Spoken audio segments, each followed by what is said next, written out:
नमस्कार। और बच्चों, कैसे हैं आप? आशा है कि आप स्वस्थ होंगे, सुरक्षित होंगे और अपने घर पर बैठकर अध्ययन कर रहे होंगे। आइए आज का पाठ हम शुरू करते हैं। आज के हमारे पाठ का शीर्षक है रस के भेद। इससे पूर्व पहले भाग में हमने रस की निष्पत्ति किसका उल्लेख किया था। आज हम पढ़ेंगे रस के भेद और भाग 2 हमने इसको दिया है नाम। हिंदी साहित्य में यूं तो 9 रसों का उल्लेख किया गया है, जिसे हम नव रस कहते हैं, जिसका पहला पद संख्यावाचक है। तो नव रसों का उल्लेख किया गया है, लेकिन इसमें 2 रसों को और सम्मिलित किया गया है, वात्सल्य रस और भक्ति रस। आइए हम पहला रस देखते हैं। पहला रस है श्रृंगार रस। जिस प्रकार से ऋतुओं में बसंत ऋतुराज कहलाता है, उसी प्रकार से श्रृंगार रस रसों का राजा कहलाता है। श्रृंगार रस का स्थायी भाव रति है। जब नायक नायिका, प्रेमी प्रेमिका, पति पत्नी के मध्य में जो प्रेम भाव उत्पन्न होता है, उसे श्रृंगार रस कहा जाता है। कामदेवता को जो है इसमें का प्रधान कहा गया है और इसकी 2 मनोदशाएं बताई गई हैं श्रृंगार रस की। पहली है संयोग सुख का समय, वियोग दुख का समय। जब प्रेमी प्रेमिका या नायक नायिका एक दूसरे से दूर हो जाते हैं, तब विरह और विप्रलंब जो है उत्पन्न होता है। आपने अपने सामान्य जीवन में भी देखा होगा, या बहुत से नाटक भी देखते हैं और फिल्में भी देखते हैं, बहुत सारा साहित्य भी पढ़ते हैं जिसमें श्रृंगार रस का उल्लेख होता है। हमारे सामान्य जीवन में भी ये रस कार्य करते हैं। साथ ही साथ अगर रामचरितमानस का उल्लेख किया जाए, तो रामचरितमानस में संपूर्ण रसों को जो है हम प्राप्त कर लेते हैं, अर्थात संपूर्ण रसों का वर्णन उसमें किया गया है। दूसरा रस है करुण रस। करुण रस का स्थायी भाव शोक है। अपने कोई प्रिय पात्र या हमारा कोई प्रिय संबंधी, निकट का संबंधी से वियोग, या कोई विकट परिस्थितियां हो, दरिद्रता हो, गरीबी हो, विवशता हो, या किसी का निधन हो गया हो, ऐसी सब अवस्थाओं के कारण जो है उत्पन्न जो भाव है, वह शोक, और शोक से करुण रस की निष्पत्ति होती है। और जब हम देखते हैं कि जो हमारा प्रेम पात्र है वह कष्ट में है और कष्ट के साथ साथ उसे और अन्य परिस्थितियों ने भी घेर लिया है, तब हमारे मन में जो है ग्लानि उत्पन्न होती है, चिंता होती है, हमारी आंखों से आंसू बहने लगते हैं। इस तरह के हमारे जो है विभाव के रूप में ये सब उत्पन्न हो जाते हैं। और करुण रस, जैसा कि आजकल आप देख रहे हैं, आप स्वयं भी कविताओं की रचना कर सकते हैं कि दूर था सफर बहुत लंबा था, दूर थी मंजिल, ऊपर थी धूप, और चल रहा था मैं नंगे पांव। तो उस ऐसे दृश्य को देखकर हमारे मन में जो है शोक उत्पन्न होता है, करुण रस उत्पन्न होता है। आप स्वयं भी छोटी छोटी कविताओं की रचना करके जो है उदाहरण बना सकते हैं। यूं हमारे हिंदी साहित्य में आपको बहुत सारे उदाहरण देखने को मिल जाएंगे। तीसरा है वीर रस। इस शब्द को सुनते ही मन में वीरता का संचार होता है। वीरता का स्थायी भाव है, वीर रस का स्थायी भाव है उत्साह। जब वीर पुरुष रणभूमि में अपने शत्रु को देखता है, या उसके मन में अपने देश की रक्षा के लिए भाव जागृत होते हैं, या देश की गरिमा को लेकर उसके मन में भाव जागृत होते हैं, उत्साह जागृत होता है, तो वह वीर रस कहलाता है। और यह जब व्यक्ति युद्ध भूमि में जाता है, जब अपने शत्रु को देखता है, उसे वो ललकारता है, तब उसके मन में जो है एक उत्साह जागृत होता है और वह बड़ा उग्रता से, बड़ी वीरता से जो है रणभूमि में अपने युद्ध का, अपने पराक्रम का प्रदर्शन करता है। अब वीर रस के 4 भेद हैं: युद्ध वीर, धर्मवीर, दानवीर और दयावीर। जो भारतवर्ष में प्राचीन काल में ऐसे ऐसे राजा हुए हैं जो युद्ध वीर तो थे ही थे, साथ ही साथ धर्म, दान और दयावीर भी कहे जाते थे। युद्ध वीर का अर्थ होता है जो रणभूमि में अपने पराक्रम का प्रदर्शन करता है।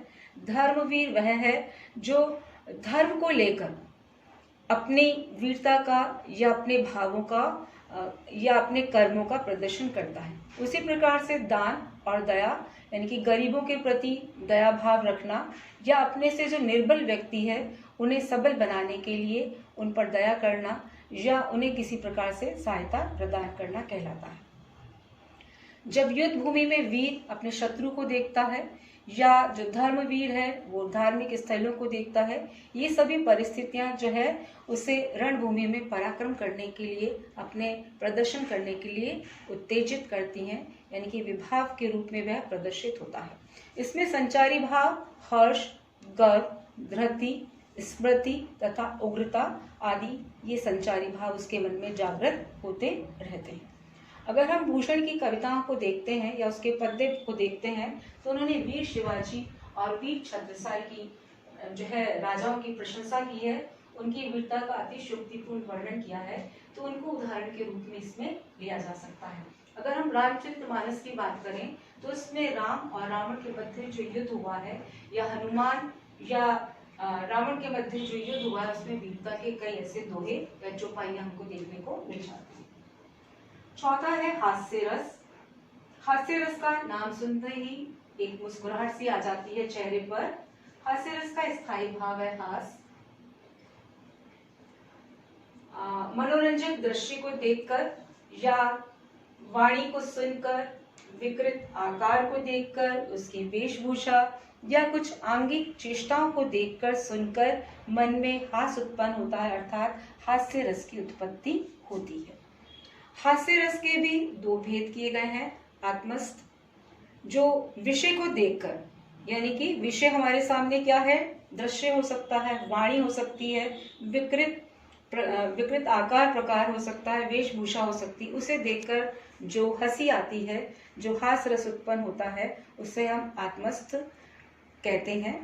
दूसरा है परस्थ। परस्थ का अर्थ है जो हंसते हुए लोगों को देखकर जब हम हंसने लग जाते हैं तो उससे हम कहते हैं परस्थ हास्य रस।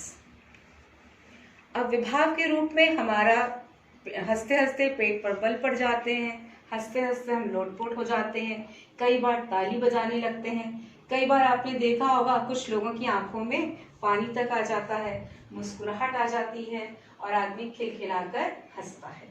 यह सब उसके विभाव के रूप में उत्पन्न होता है।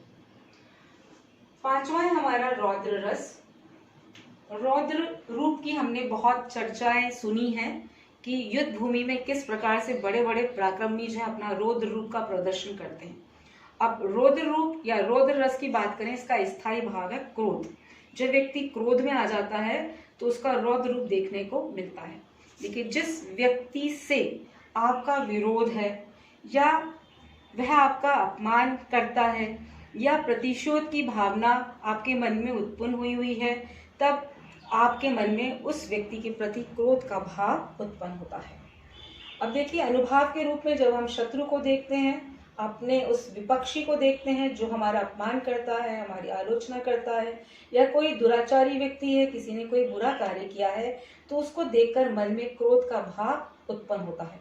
जब यही शत्रु या दुराचारी व्यक्ति कठोर वचन करता है या अपमानजनक वाक्यों का प्रयोग करता है तो क्रोध जो है और भी अधिक उद्दीप्त हो जाता है, जिससे व्यक्ति का रौद्र रूप दिखाई देता है।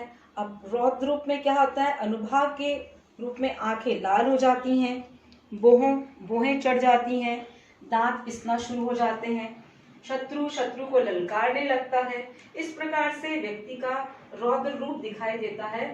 इसका अर्थ क्या है कि रौद्र रस का जो है पूरी तरह से जो है जागृत हो गया है। संचारी भाव के रूप में मोह, उग्रता, आवेश, स्मृति, यानी कि पुरानी बातों को याद कर करके जो है व्यक्ति और अधिक उग्र हो जाता है, उसका क्रोध और भी अधिक बढ़ जाता है। इस प्रकार से आज हमने 5 रसों का अध्ययन किया और इनके उदाहरण आप विभिन्न पुस्तकों में देख सकते हैं, और साथ ही साथ आप स्वयं भी, अगर आपको रस अच्छे से समझ में आ गए हैं तो स्वयं भी आप कुछ पंक्तियों को जोड़कर जो है इसके उदाहरण लिख सकते हैं।